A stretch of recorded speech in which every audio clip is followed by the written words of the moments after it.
Hello student, good morning. I am R.K. Jha from Mahatma Gandhi Shikshan Sansthan. Today I have brought a class of the subject physics from the chapter magnetic effect of electric current, and this is the part 4.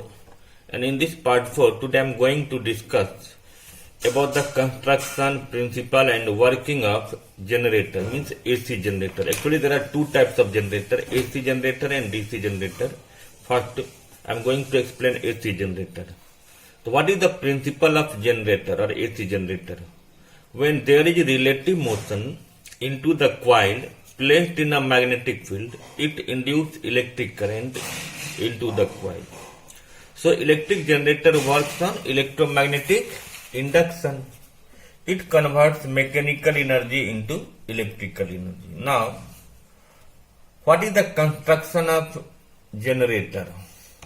In generator, as you can see in this given figure, it consists a rectangular coil ABCD placed between two poles of a strong permanent magnet. The ends of the coil are connected to insulated rings R1 and R2. Here both the rings are slip rings, where two carbon brushes B1 and B2 are placed on the rings R1 and R2. The rings are attached to an axle. This one is the axle.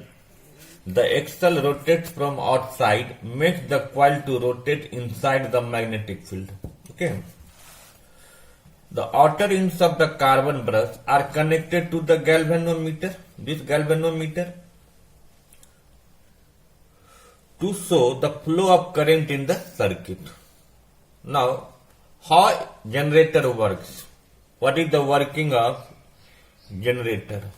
So, when this axle is rotated, attached on two slip rings, then the arm of the coil AB moves up and the arm CD moves down in the magnetic field produced by the magnet.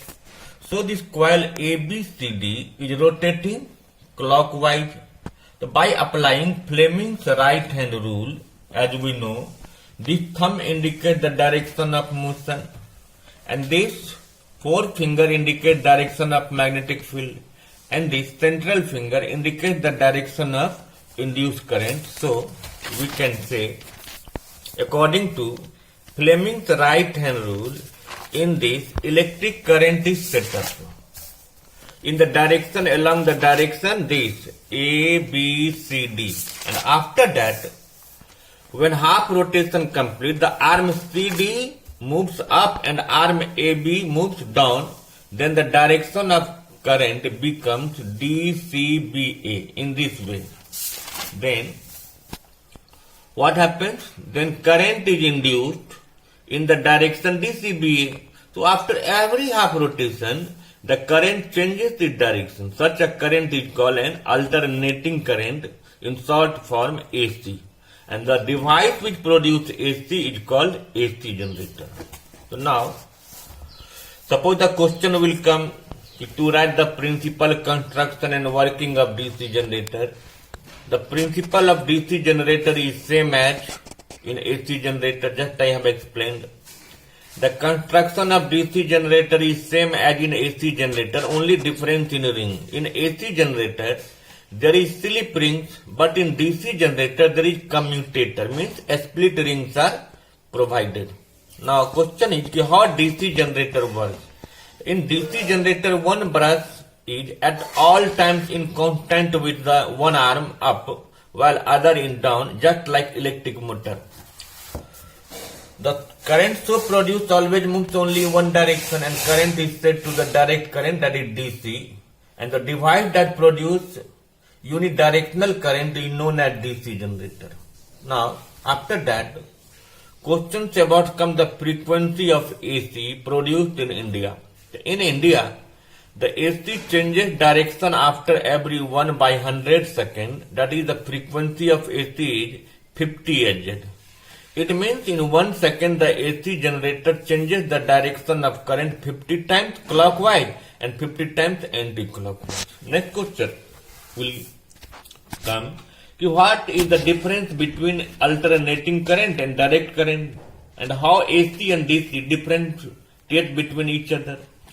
In AC, its full form is alternating current, that it reverses its direction reverse. But in DC, its full form is direct current, it is unidirectional, means always it moves in one direction. In AC, it flows through the outer surface of the wire, but in DC, it flows through the inner surface of the wire. In AC, it gives reverse electric shock, severe electric shock. It does not give severe electric shock. AC can be transmitted over a long distance, but DC cannot be transmitted over a long distance. There is negligible electrical energy waste, but in DC too much electrical energy is wasted. Okay. Next is, what is domestic electric circuit? We receive supply of electric power through a main supply, either supported to the overhead electric poles or by underground cables. There is a live wire or negative. The PD between the two is 220 volt generally. To separate circuits are used one of 15 ampere current rating for appliances with higher power rating such as geysers, air coolers, etc.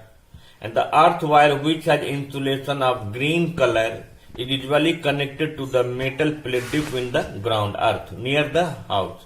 It is used as a safety measure, especially for those appliances that have a metallic body. For example, electric press, toaster, table, fan, refrigerator, etc. The metallic body is connected to the earth wire, which provides a low resistance conducting path for the current. It ensures that any leakage of current to the metallic body of the appliances keeps its potential to that of the earth, and the user may not get a severe electric shock. And in this chapter, two terms come: overloading and short circuit. So, what is overloading? So, when too many devices are plugged in the same board or sockets, causing maximum heat produced beyond its capacity, is called overloading. And after that, there is short circuiting. So, when live wire or neutral wire comes in direct contact due to old insulation or by accidentally, then too much heat is produced, which may cause fire accident with sparks, is called short circuiting. Then there is fuse. It is safety device that protects us from overloading and short circuiting. Nowadays, in place of fuse, MCB, its full form is main circuit breakers, are also used in place of fuse. Thank you.